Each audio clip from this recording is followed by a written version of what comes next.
नमस्कार। मैं doctor Santosh Kumar, joint forum of medical laboratory technology India से एक बेहद ही महत्वपूर्ण इन्फॉर्मेशन जो कि भारत के सर्वोच्च न्यायालय का एक आदेश के संबंध में आप सब लोग को अवगत कराना है। ऑनरेबल सुप्रीम कोर्ट ने national commission for allied and health care profession, जो कि भारत सरकार के स्वास्थ्य मंत्रालय के अधीन आने वाला एक स्वायत्त संस्था है, और ये संस्था मेडिकल लैब टेक्नोलॉजी या अलाइड जितने भी allied and health care professionals हैं उनके रेगुलेशन, उनके एजुकेशन और अन्य विषयों पर जो है नियम कानून बनाने के लिए और उसको रेगुलर कराने के लिए स्थापित की गई है। तो ये जो ऑनरेबल सुप्रीम कोर्ट ने आदेश दिया है और बड़ी बड़ी चिंता व्यक्त की है, और आदेश किसे दिया है? आदेश दिया है एनसीएचपी को एवं उन स्टेट्स को जिन स्टेट्स ने अभी तक allied and health care profession council के लिए नियम नहीं बनाया, ना ही कोई काउंसिल अपने राज्य में स्थापित की है, और स्थापित नहीं होने की विफलता पर जो है ऑनरेबल सुप्रीम कोर्ट ने जो फटकार भी लगाई है एनसीएचपी को और स्टेट्स को भी। और ये जो फटकार लगाई है, जो आदेश दिया है, 28 जुलाई 2026 का भी हाल का ही है, 2 दिन पहले का ही है। काउंसिल्स के संबंध में, council allied and health care professional council का एस्टेब्लिशमेंट, अब ये काउंसिल का महत्व क्या है ये पिछले कई वीडियो में हमने बताया है, परंतु ये चिंता का विषय है कि मार्च 2021 में राज्यपत्र जारी किया गया और उसमें national commission for allied and health care profession की स्थापना की गई, और इसके अंतर्गत सभी राज्यों को allied and health care profession council का गठन करना था। परंतु अभी तक मात्र 15 राज्यों ने ही काउंसिल गठन करने की प्रक्रिया पूर्ण की है। वो बात अलग है कि जिन 15 राज्यों ने काउंसिल गठन की प्रक्रिया पूर्ण की है वो भी एनसीएचपी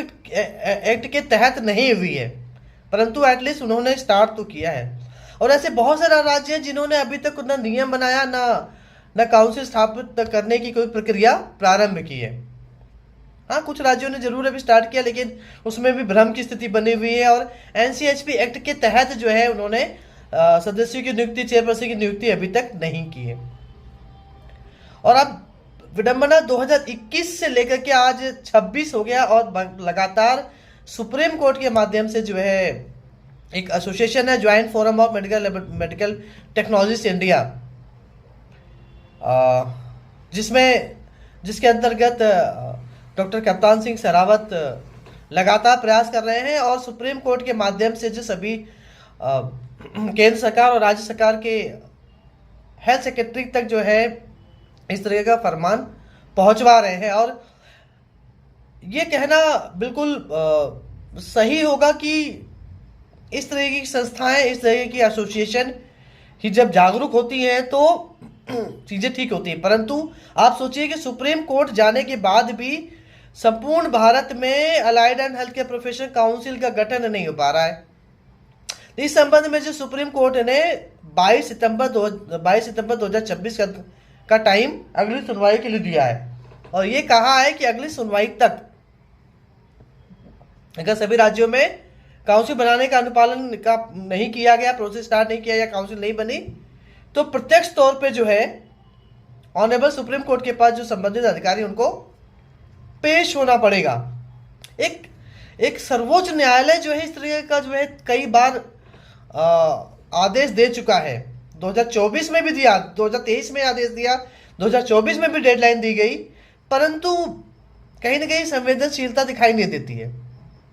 और संवेदनशीलता इसलिए नहीं और ज़्यादा प्रमुख तौर पे जो नहीं आ पाती है क्योंकि जो इससे कंसर्न, जो उससे रिलेटेड स्टेक होल्डर्स हैं, अब एग्जाम्पल के तो कि जो है हम बात करें कि मेडिकल लैब टेक्नोलॉजिस्ट हैं, वो भी जागरूक नहीं हैं अपने राज्यों में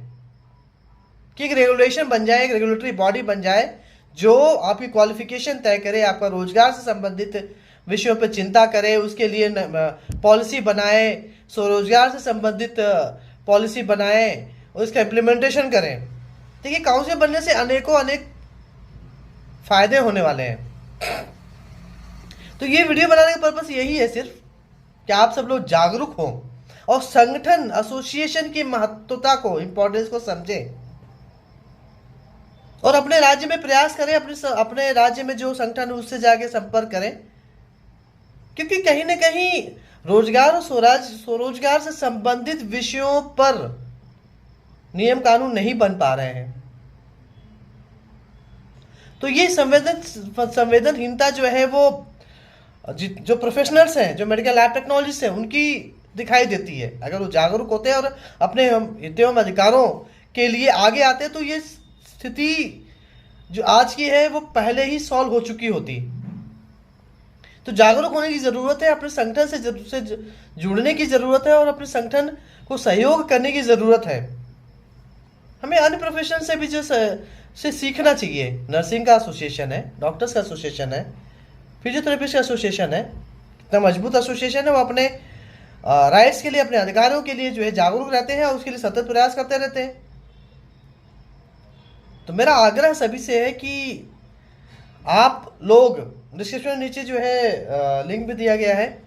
आप लिंक्स पे भी जा करके जो देख सकते हैं, समझ सकते हैं, जुड़ सकते हैं। तो लोगों को